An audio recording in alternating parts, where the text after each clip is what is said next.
Hago la presentación. Si todos los componentes de este seminario, cuando uno programa un seminario, piensa en los mejores especialistas y también piensa luego que el público está al mismo nivel. Así que, y hablo de los especialistas con enorme cariño porque muchos son compañeros, conocidos. En el caso de Carolina, además, es que me une una relación de maestra-discípula.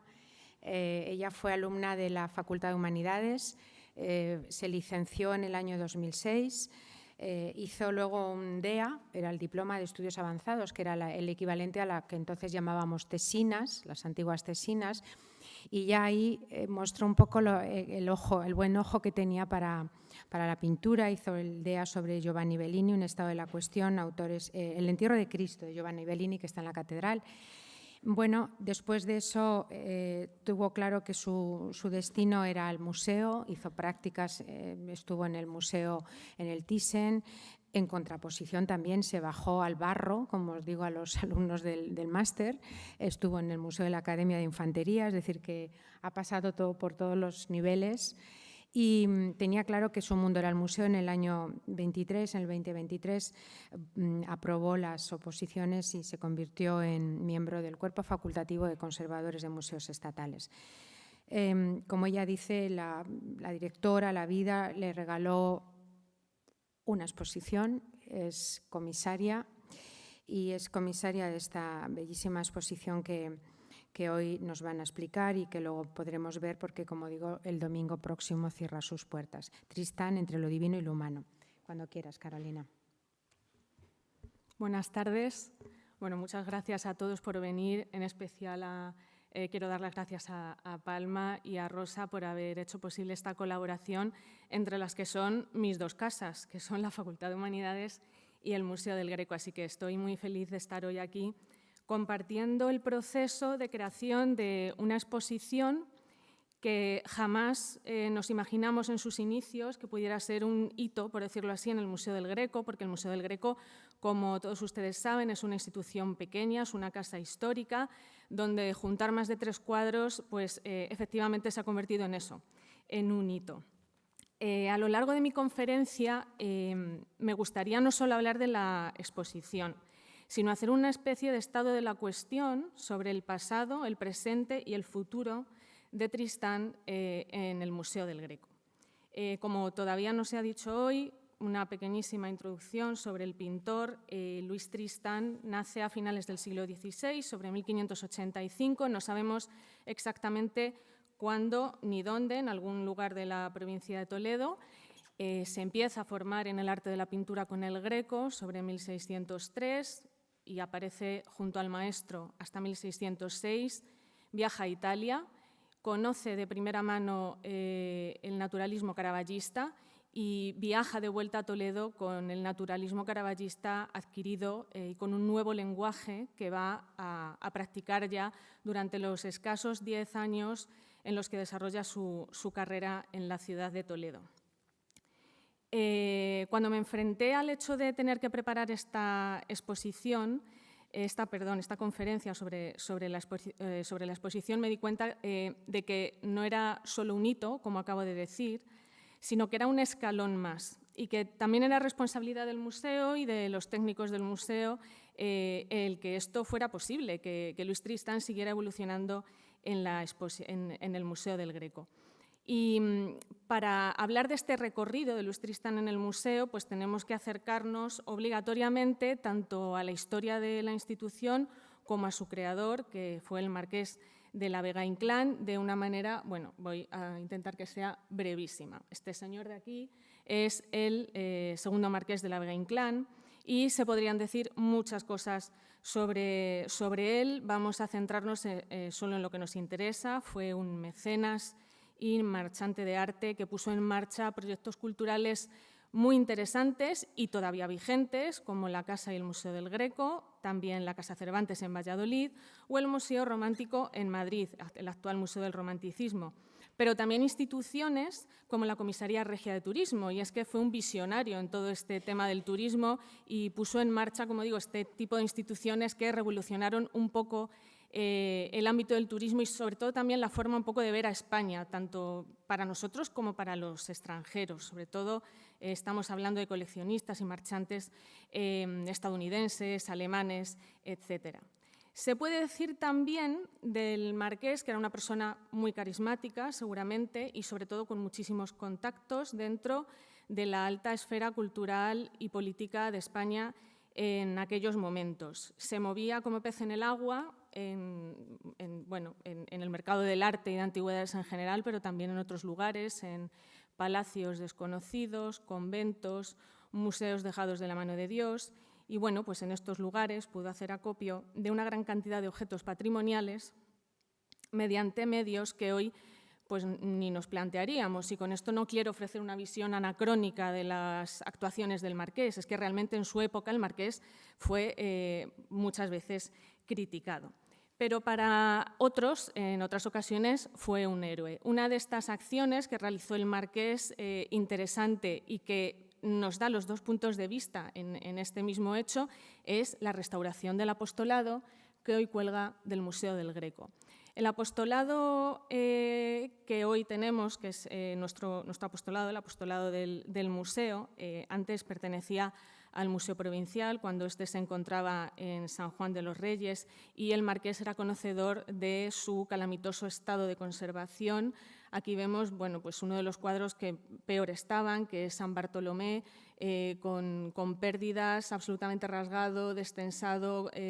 De esto podría hablar más un restaurador, pero creo que es evidente el mal estado de conservación. El marqués se empeñó en restaurarlo y, de hecho, llegó a costear esa restauración mediante un acuerdo con el director del Museo Provincial, saca el apostolado de este museo y lo traslada al Museo del Prado, donde él mismo costea la restauración que va a realizar Salvador Martínez Cubells.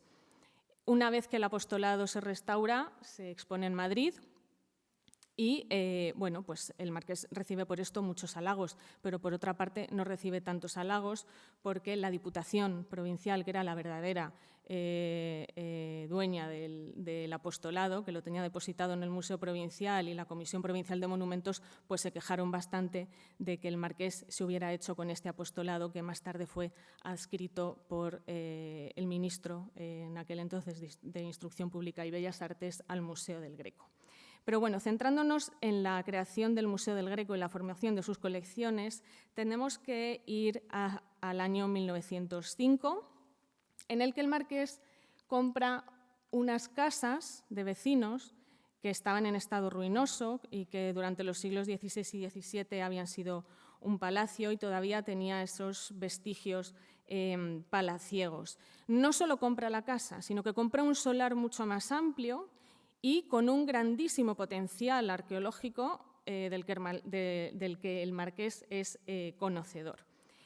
Para esto, para poner en marcha este museo, en el que el marqués plantea una idea a base de una recreación de espacios, propone a Eladio Laredo, que era un arquitecto conocido por sus construcciones historicistas, que reconstruya este palacio. Y no solo que reconstruya el palacio, sino que cree otras construcciones anexas que luego el marqués denominará el museo y así poder crear y fundar el Museo del Greco. Bien, aunque la construcción del Museo del Greco se va a prolongar hasta el año 1925, este es creado mediante la Real Orden del 27 de abril del año 2010. Aquí podemos ver unas fotos de cómo era en principio el museo primigenio que idea el marqués.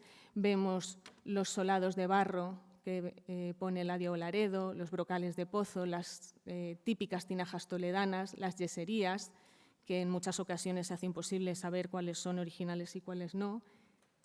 Aquí tenemos una vista del Jardín Alto, también reconstruye este jardín historicista y, inaugura este museo que tiene muchísimo éxito, la verdad, y no solo crea el museo en el año 1910, sino que también va a constituir un patronato. En el patronato estaba no solo el marqués, sino que también participaba bastante a menudo el rey. Aquí vemos a Alfonso XIII visitando el Museo del Greco pocos días después de su inauguración. Y aquí tenemos la imagen del patronato. Este es un cuadro que pinta uno de los miembros del mismo, que es Joaquín Sorolla y que actualmente está en la Hispanic Society of America. Sorolla pinta aquí al marqués y a todos sus amigos, con el rey en la parte central de este retrato colectivo, y vemos pues a personajes tan importantes.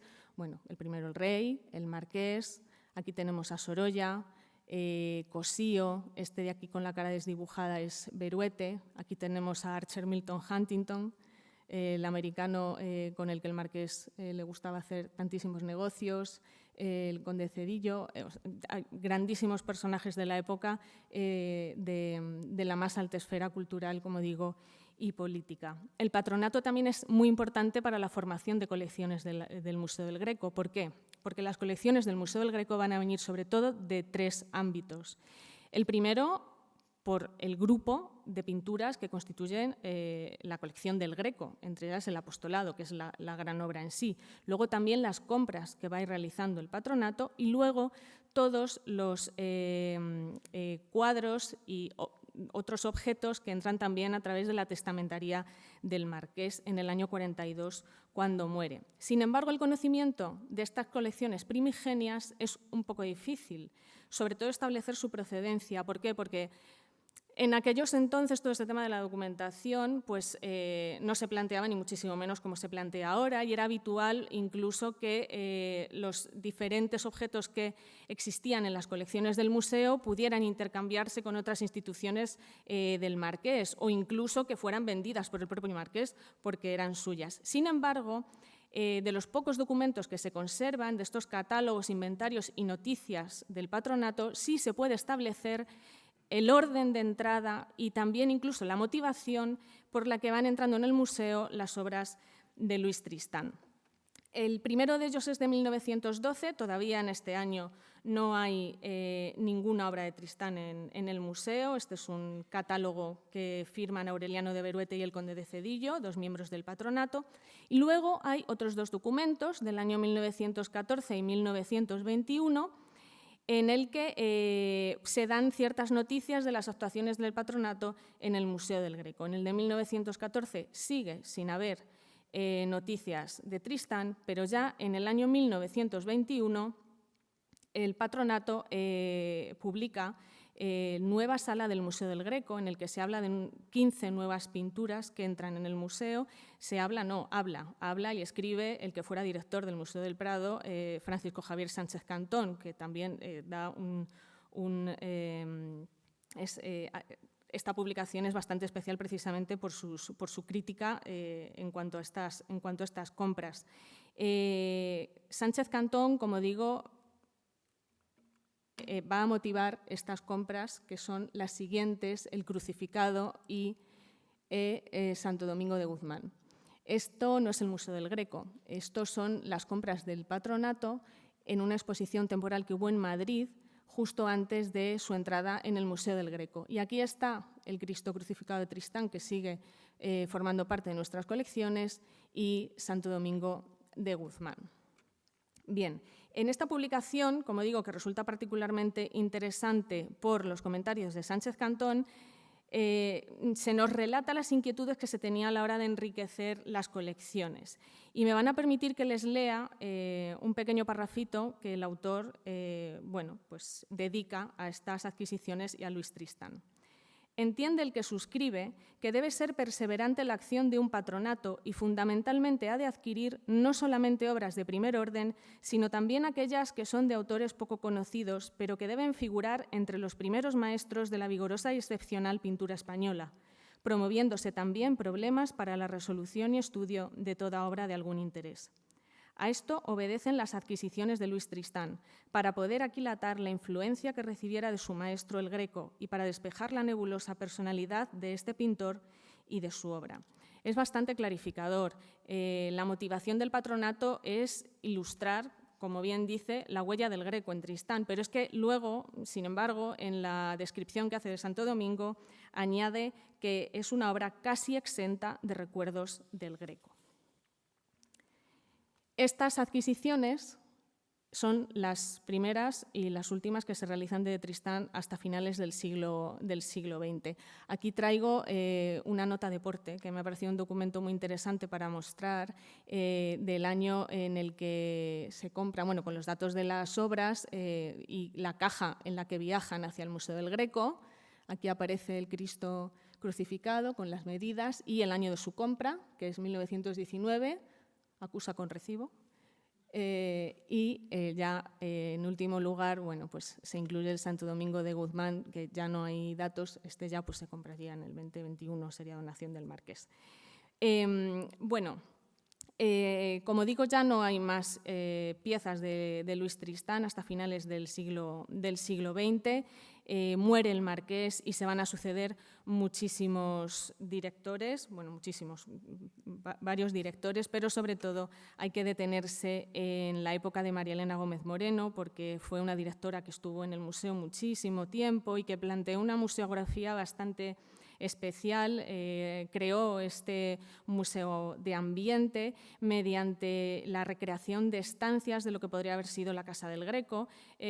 A mí me gusta detenerme en esta recreación museográfica porque es el museo por el que sigue preguntando mucha gente y es el museo que visitaron pues, todos nuestros padres, básicamente. Utiliza piezas originales y réplicas para recrear estos ambientes. Bueno, estas son, perdón, que me las he colado, las obras de Luis Tristán ya en buena resolución que adquiere el patronato. Bueno, y esta es la recreación de Elena Gómez Moreno del taller. Había varios espacios, pues estaba el dormitorio, el estrado, el oratorio, la cocina, algunos los mantenemos, como por ejemplo el estrado, y este era pues el taller del pintor, y vemos pues la manera que había de exponer estas obras. Aquí tenemos en el Caballete, porque claro, es el taller del pintor, a San Pedro en Lágrimas. Aquí tenemos a San Nicolás de Tolentino, de Luis de Carvajal. Aquí tenemos el retrato de Antonio Covarrubias. En fin, todo mezclado pues, con mobiliario pues, historicista. Elena Gómez Moreno es también otra de las que pone la voz de alarma ante la falta de inventarios y en los años 60 propone, en este caso, pues, realizar un catálogo que se lleva a cabo. Hay que decir que el final de esta dirección pues, llega pues, en los años 90 bastante agotado porque ya no solo por la museografía, sino por el propio edificio que estaba pues, muy delicado. Entonces se propone una intervención arquitectónica que en este caso va a realizar Ignacio Gárate y que sobre todo va a incluir todo lo que era pues, la climatización, la seguridad, iluminación, etcétera. Sin embargo, también por parte de este arquitecto pues, hubo algunas acciones que bueno, han supuesto algunas pérdidas para el museo, pues, los suelos de barro original se han perdido, también algunas rejerías, azulejerías, etcétera. Entre tanto, al final de esta época y de esta obra enorme que duró del año 89 al 2002, se empieza de nuevo a comprar obra de Tristán, en concreto este retrato del cardenal Fernando Niño de Guevara, que sería una copia que realizara de la que pintó el Greco. Y en cuanto acaba esta obra, en el año 2003, empieza la siguiente, hasta 2011, que va a dar lugar al museo que conocemos ahora. Y aquí sí que es importante que nos detengamos porque después de esta remodelación, la visión que hay de Luis Tristán en el museo cambia radicalmente y le otorga un protagonismo que hasta entonces nunca había tenido. Y es porque se le dedica un espacio físico, monográfico, dentro de la exposición permanente, una unidad expositiva. Para eso, una vez remodelado el edificio, también hay que pensar las colecciones. Se sigue comprando obra, como este San Jerónimo, que bueno, actualmente consideramos de taller, y también se apuesta por algo que a mí me gusta mucho, que es la política de depósitos. En concreto, entra este San Antonio Abad, depositado por el Museo del Prado, que sigue con nosotros, también San Pedro de Alcántara y la Virgen de la Misericordia, que es un depósito de la Diputación Provincial de Toledo. Y por último se compra este San Matías, que bueno, ya me he atrevido a fecharlo en 1612-1613 y del que hablaremos al final. Vamos a otorgarle un poquito de protagonismo también, tanto en la conferencia como en nuestro museo. Bien, este es el cartel de la exposición que se realiza entre los años 2001 y 2002 en la Real Fundación de Toledo, porque la exposición que le hemos dedicado a Tristán este año no ha sido la primera monográfica, es la segunda. La primera fue esta, que bueno, el comisario fue Pérez Sánchez, y fue una exposición que bueno, se llamaba así, Luis Tristán en Toledo, y ambiciosa a su manera, porque reunió todas las obras que había de Tristán en Toledo, con excepciones, ya que no había ninguna obra de altar, ni tampoco había necesidad. A mí no me gusta mucho esto de descuartizar altares, sobre todo cuando están a 200 metros. Pero en esta exposición, Pérez Sánchez, que le vemos aquí en esta foto, sí reunió todas las obras de Tristán que había en Toledo. Aquí le vemos junto a este San Juan que está en el arzobispado. Y aquí vemos otras obras que había en la exposición, algunas que estaban depositadas ya en el Museo del Greco, otra que proviene del Museo de San Clemente, aquel San Jerónimo que viene del Museo de las Jerónimas de San Pablo. Y esta exposición fue importante. Fue importante porque se le otorga por primera vez a Tristán un lugar en la ciudad de Toledo. También se aprovechó para restaurar bastantes obras de Luis Tristán. Antonio Sánchez Barriga se encargó de estas restauraciones y tendremos la fortuna de tenerle en estas jornadas, si no recuerdo mal, el día 19. Y bueno, habría que hablar un poco del interés que tiene Pérez Sánchez en Tristán, y es que probablemente esto empezara en los años 60, cuando realiza un catálogo de pintura toledana de la primera mitad del siglo XVII junto con Diego Angulo Íñiguez. Y a mí esto me parece importante por algo que ya había dicho Palma antes, y es que a Tristán nunca se le ha dado demasiado protagonismo, no ha tenido un hueco claro en la ciudad de Toledo ni en la historia del arte, pues seguramente hasta que Pérez Sánchez se dedicara a él. Y ya no solo con esta exposición, sino que fruto de esta exposición y de la investigación ingente que conllevó esta muestra, nace este catálogo, que hasta ahora es el único catálogo razonado que tenemos de Tristán, y que es un catálogo que mis compañeros bromean porque dicen que me lo sé de memoria. Pues no sé si me lo sé de memoria, pero desde luego es probablemente el libro que más he leído en toda mi vida. No solamente incluye unos interesantísimos ensayos que clarifican bastante la vida y obra de Tristán, sino que incluye un catálogo de obras que, bueno, en este caso Pérez Sánchez y Benito Navarrete, que también va a estar aquí en estas jornadas, consideran autógrafas, obras que en ningún caso pueden considerarse autógrafas y obras que se conocen solamente por noticias documentales. Y luego existe en este catálogo un apéndice maravilloso que reúne toda la documentación que hay de Tristán conocida hasta el momento en el que se realiza este catálogo. Valga decir también, al hilo de algo que ha dicho Palma, que Tristán no solo no es que haya sido reconocido, es que cuando lo ha sido juzgado y medido siempre a la sombra de otros. Siempre ha sido considerado solo el discípulo del Greco o su imitador casi, y luego también en algunas ocasiones se le ha comparado con Velázquez, pero siempre como seguidor. Nunca se le ha otorgado una identidad propia ni una importancia autónoma como tal dentro de la ciudad de Toledo, cada vez más, también hay que decirlo. Pero este catálogo creo que me parece importante también precisamente por esto. Y llegamos así al momento en el que bueno, nos tenemos que plantear una exposición sobre Luis Tristán, y esta exposición pues la planteamos teniendo en cuenta varios objetivos. Primero, el hacer hincapié en una comunicación que explicara a Tristán desde otro punto de vista, más allá del mejor y más importante discípulo del Greco.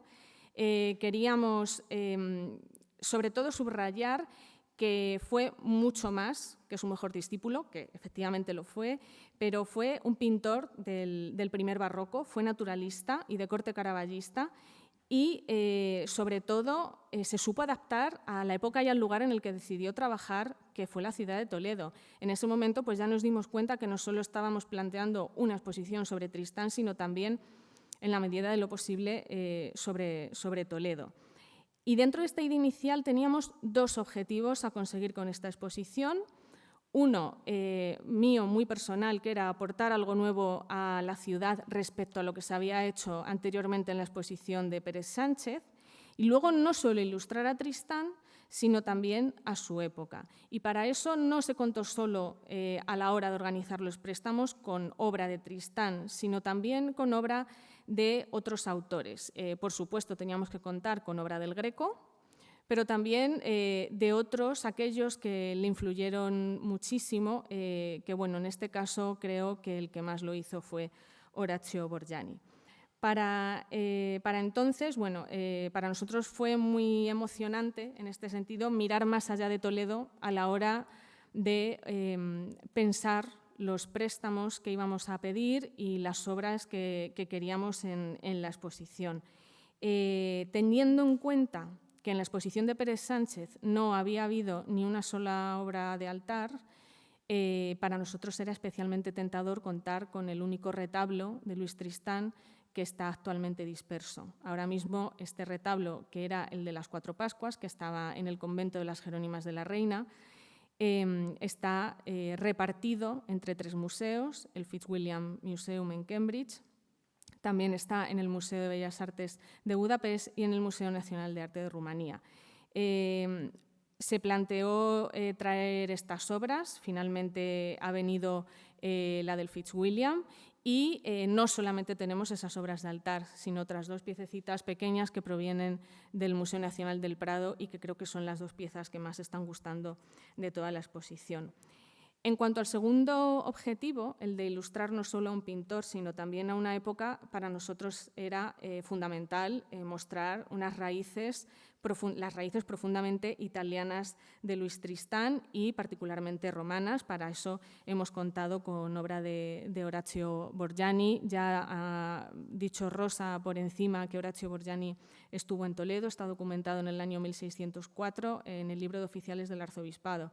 Era la segunda vez que venía a España y probablemente viniera a Toledo atraído por la estela del Greco. ¿Y por qué por el Greco? Pues porque Orazio Borgiani, al igual que Tristán, era un pintor de formación manierista y además de edades muy similares. Con casi total seguridad se conocieron aquí y con casi total seguridad viajaron, si no juntos a Roma, pero en Roma estuvieron en contacto seguro.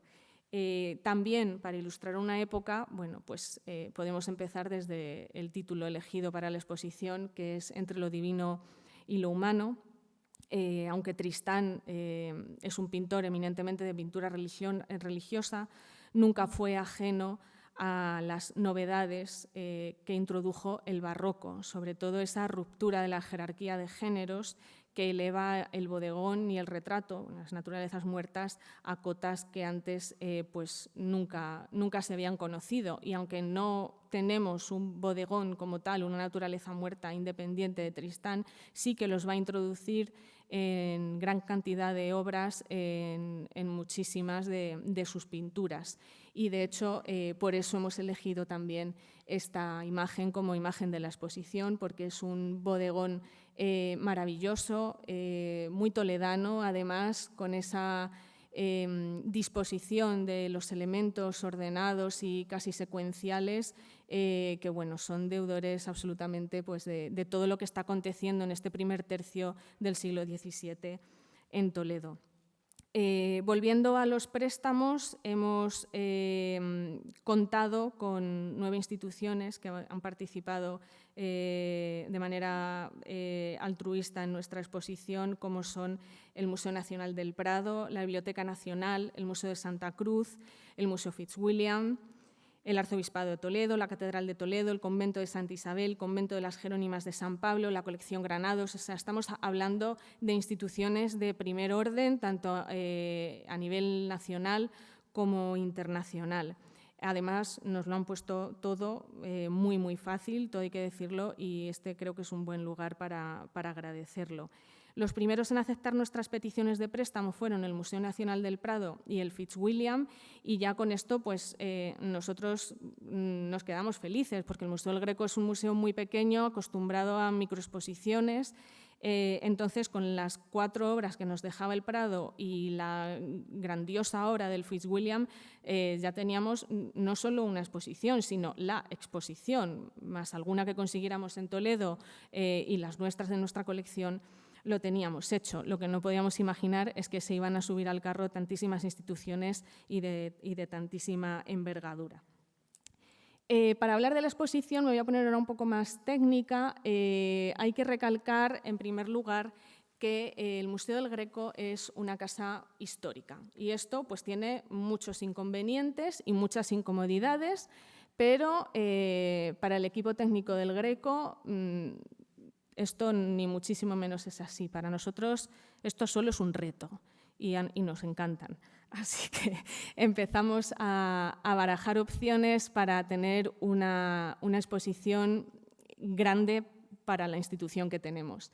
Esto es el entresijo de todas estas habitaciones que componen la planta del Museo del Greco y, bueno, teníamos que plantearnos 2 espacios si queríamos meter todas las obras que queríamos meter. El primero es la biblioteca del museo, que es un espacio con cierta amplitud, porque es bastante diáfano y que nos permite exponer bastantes obras y, desde una decisión que ahora diré cuál es, de manera bastante versátil. Y el siguiente espacio es la sala polivalente, que es una sala alargada, con estos 2 vanos, estas 2 ventanas que para las exposiciones, sobre todo las grandes, solemos tener tapadas y paneladas para que también nos sirvan de apoyo museográfico. Y no solo hay que tener en cuenta el entresijo de esta casa histórica, sino que también hay que tener en cuenta los accesos. Aquí, por ejemplo, en la biblioteca tenemos paredes altísimas de más de 4 metros, incluso diría 5, que nos permitirían exponer cuadros enormes, pero claro, tienen que pasar por esta puerta, ya digo que es inviable, y sortear esta columna. Entonces, bueno, es complicado. Estos serían bueno, los planos que se plantearon para la primera sala. Esto sería lo que normalmente utilizamos, el muro que utilizamos para exponer piezas invitadas. Se planteó que las 2 salas de la exposición tuvieran el título en letras corpóreas. En este caso, bueno, pues aquí centrado y según entrabas a la sala queda muy vistoso. Y también es interesante que vean cómo los cuadros están al revés, porque así son las exposiciones. Una cosa es lo que se plantea y otra cosa es luego cómo quedan y cómo se cuelgan. Aquí se planteó que estos 2 cuadros, que uno es del Greco y el otro de Tristán, fuera en este orden, primero el del Greco y luego de Tristán, porque bueno, es una lectura lógica de izquierda a derecha, pero luego a la hora de colgarlo se perdía toda la simetría de las 2 obras, un círculo perfecto que luego ha quedado mucho mejor. La otra pared pues también está al revés. Este cuadro grande es el de Tristán, que está ahora mismo en este lugar, y este pequeño está aquí. Y luego aquí hay una esquina de 90 grados y se planteó la exposición de esta pequeña esculturita de Guglielmo de la Porta de manera exenta, pero junto a los otros 2 crucificados, de manera que en esta sala se han creado 2 unidades, 2 diálogos entre estos 2 grupos de pinturas en los que el objetivo es mostrar a Tristán, al Tristán más cercano al Greco.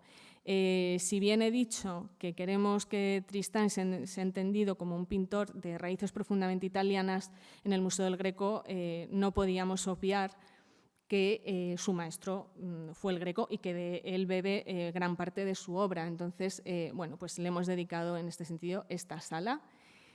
Esta es la solución museográfica que digo que ha convertido en la sala de la biblioteca en algo muy versátil. Es muy discreto y a lo mejor ni siquiera se aprecia. Ahora en la visita a la exposición se va a poder ver mucho mejor. Y es la instalación de este carril del que cuelgan cables para colgar todo tipo de obra de cualquier tamaño y diría que casi peso, porque aguanta bastante.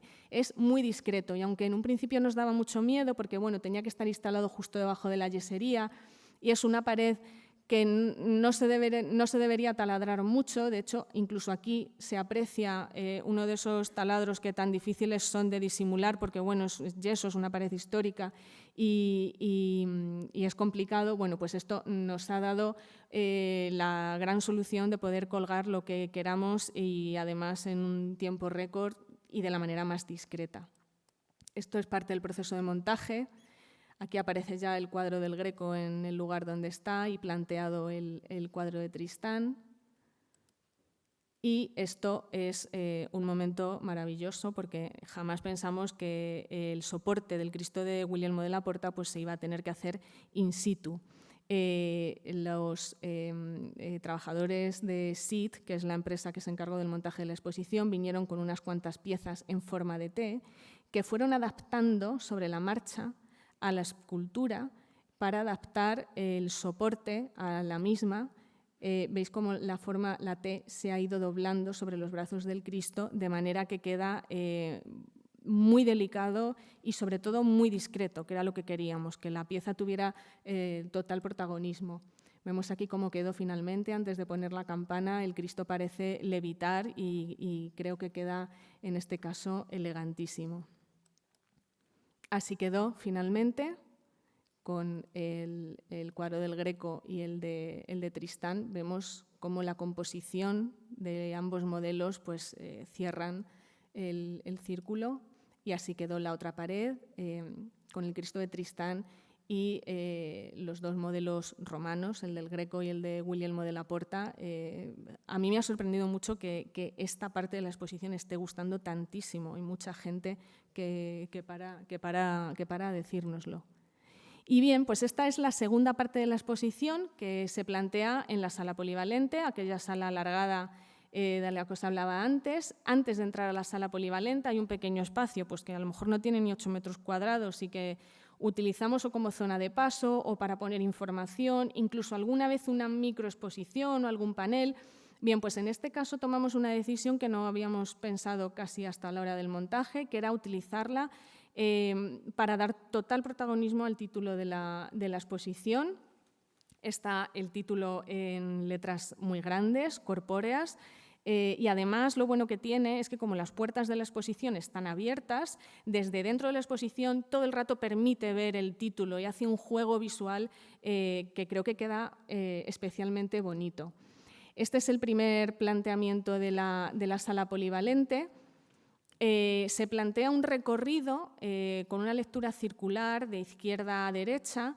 La sala es muy alargada, entonces no permite, como en otros museos, realizar unidades expositivas separadas en sí.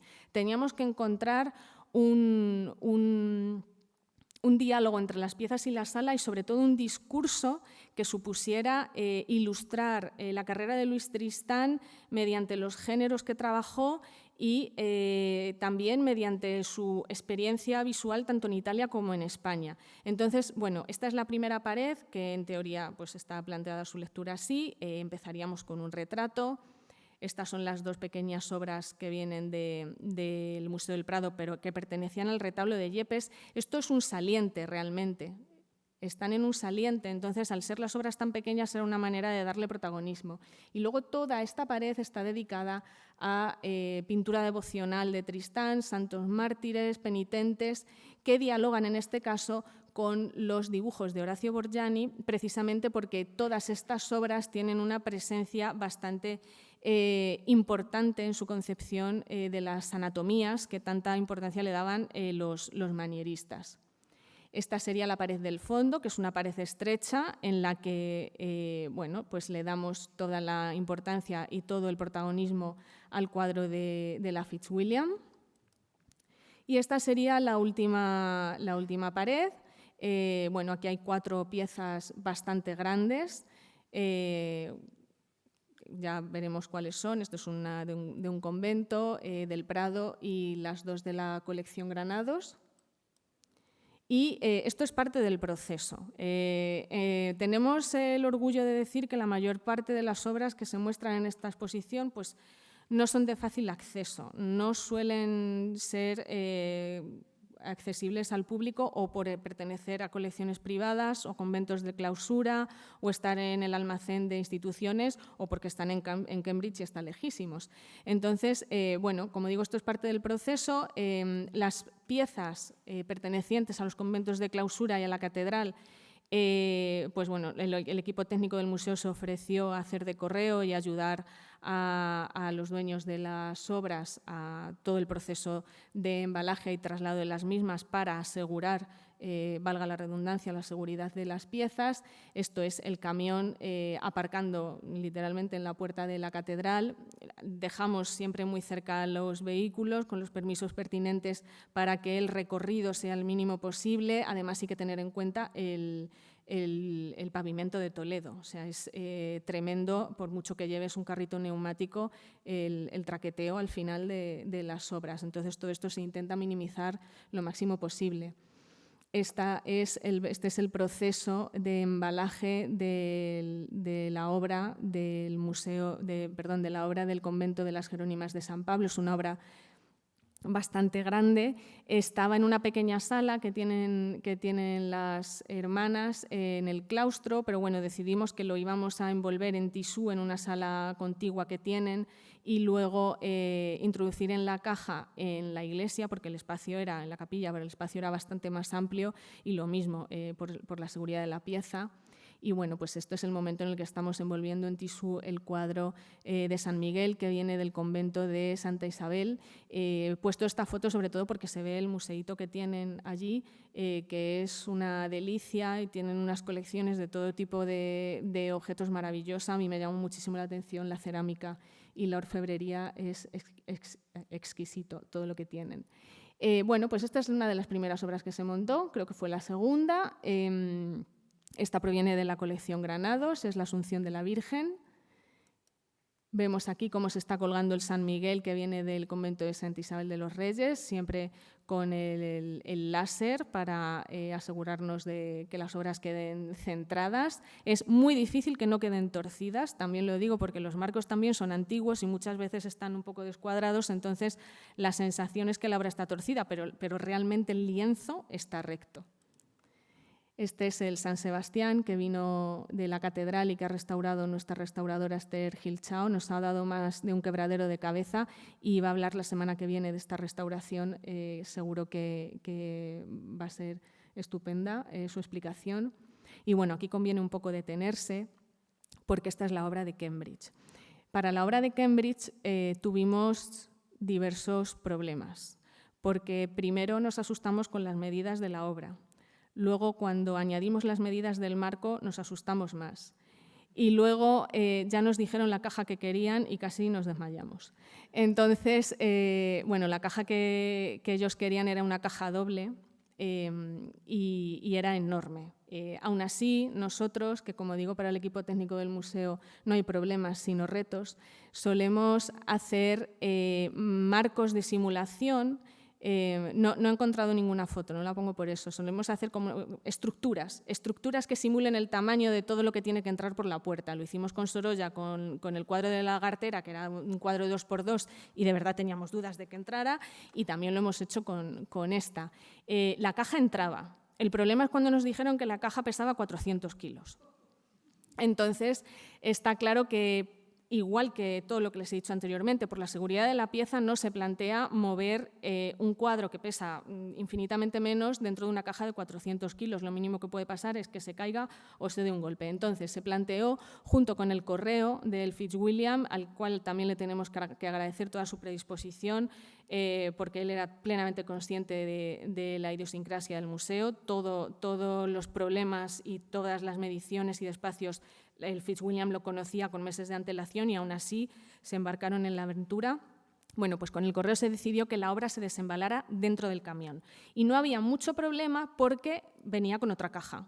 No es una caja en sí, pero nos facilitaba mucho el transporte. Vemos cómo está saliendo la estructura, se va a depositar en esta trampilla elevadora y vemos cómo 6 personas la trasladan no con un carrito neumático, sino con correas de sujeción, porque vamos a evitar por todos los medios, de nuevo, todas las vibraciones producidas por el pavimento toledano, que es muy bonito, pero también es complicado. Como vemos, entró por el callejón Samuel Haleví, porque este es uno de los accesos más grandes del museo y además es un acceso que está muy cercano a la sala polivalente, con lo cual las maniobras y el tiempo para hacer esas maniobras quedaban muy reducidas. Las maniobras estaban muy medidas. Pasó, esta puerta estaba abierta para hacer esta maniobra, subió por la rampa y en menos de 1 minuto y medio todo lo que durante meses me había supuesto unas cuantas jaquecas estaba apoyado aquí. Este tipo de embalajes con plástico es muy típico de Gran Bretaña. Esto en España no se va a ver. Pero bueno, la verdad que estaba muy bien planteado. El embalaje lo hizo Crozier, que es una de las empresas más prestigiosas de Reino Unido. Aquí estamos inspeccionando la obra, que hubo que inspeccionarla tumbada, claro, porque pues la dificultad de maniobra, ya no solo por el tamaño del marco, es que el marco tiene muchos recovecos, hendiduras, y moverlo, apoyarlo era imposible. De hecho, la obra estaba atornillada a la caja, no se podía mover ni manipular. Aquí están colgando la obra. Esto sí que duró varias horas. Yo no me imaginaba que meter la obra iba a ser 1 minuto y medio, que esto iba a ser 4 horas. Y esto es una de las cosas maravillosas que te encuentras cuando ves un cuadro de altar enorme a solo unos centímetros, que son estos pentimenti, estos arrepentimientos. Vemos que tiene el Niño Jesús 2 deditos meñiques y 2 dedos pulgares. Ahora se podrá ver en la exposición y lo descubrimos ahí. Creo que el correo ni siquiera lo sabía tampoco. Y bueno, las últimas obras que se colgaron fueron los maravillosos dibujos de Horacio Borgiani, que desgraciadamente ya no están en la exposición porque por motivos de conservación tuvieron que irse a los 90 días y salieron el 30 de septiembre. La exposición se inauguró el 1 de julio con la presencia de la prensa. Tuvo, la verdad, una acogida buenísima, tanto en la prensa como luego por el público, algo que nos hace muy felices. Y la sala, bueno, quedó así. Como ahora vamos a ver la exposición y además está abierta una semana y era muy difícil poner una panorámica, puesto pues lo que más nos gusta del mundo, que es ver nuestro museo lleno de gente. Y voy a concluir la ponencia con las oportunidades que trae una exposición. Repensar una colección. Y es que para eso nos ha servido esta exposición, para repensar una colección. Es de todos sabido que el Museo del Prado tiene muchísimos depósitos a lo largo de toda la geografía nacional. El Museo del Greco no es una excepción. Ya hemos visto a lo largo de la ponencia que hay varios depósitos de Tristán en el Museo del Greco. Sin embargo, ahora la nueva política del Museo del Prado, que antes se llamaba el Prado disperso, ahora se llama el Prado extendido, bueno, pues están recibiendo peticiones con los brazos abiertos y la verdad nos hemos aprovechado. Entonces, digo aquí en primicia, para quien no lo sepa, que esta obra que pertenece a la exposición se va a quedar depositada en el Museo del Greco durante los próximos 2 años y es uno de los motivos por los que también la hemos elegido como imagen de la muestra. También una exposición sirve para investigar. Esto es muy interesante porque este cuadro, que es el que ha restaurado nuestra restauradora, sabíamos que no estaba rentelado. Rentelar un cuadro es poner otra tela en la trasera de manera que le dé al cuadro más estabilidad, así dicho muy mal y de manera muy resumida. Este no estaba rentelado, entonces sabíamos que tenía esta inscripción, Alonso de Chinchilla y Liébana. Bueno, pues no le damos más importancia, hay muchos más cuadros con inscripciones. La cosa está en que siempre que planteábamos la exposición nos imaginábamos este San Sebastián con nuestro Santo Domingo enfrentados. Era como algo que teníamos interiorizado. Para la redacción del catálogo y todo el proceso de investigación de la exposición, bueno, pues hemos tenido que recurrir a informes antiguos sobre nuestro Santo Domingo y hemos visto fotos de antes de estar reentelado. Entonces, ¿cuál fue nuestra sorpresa cuando vimos que también Alonso de Chinchilla tenía que ver algo con el cuadro? Entonces, bueno, pues estamos realizando una investigación que espero que vea la luz en breve en el Museo del Greco para ver quién era este señor. Tenemos localizado también al hermano, que era notario aquí en Toledo, y lo hemos localizado en el archivo diocesano. Y bueno, pues habrá noticias seguramente. Esto es otra de las cosas que vienen, que acarrea una exposición, pues la toma de fotografías para el catálogo, en concreto Este Cristo se ha presentado por primera vez en esta exposición, fue adquirido en el año 2003, así que es la primera vez que hemos tenido la oportunidad de presentarlo al público y ha habido que realizar las fotografías pertinentes. Y bueno, esto es lo que he contado antes. Este es San Matías de Luis Tristán.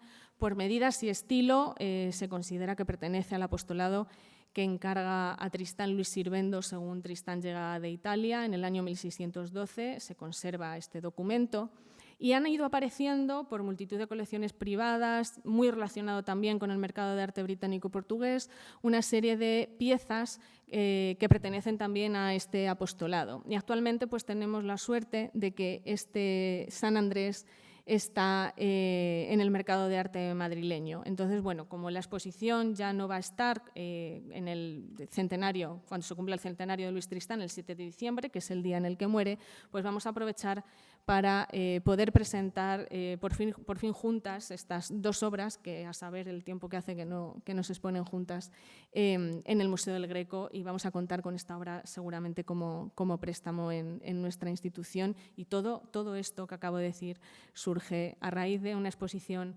y una pequeña idea de un equipo que le gustan los retos. Así que con esta imagen de la gente disfrutando de la muestra me despido y muchas gracias.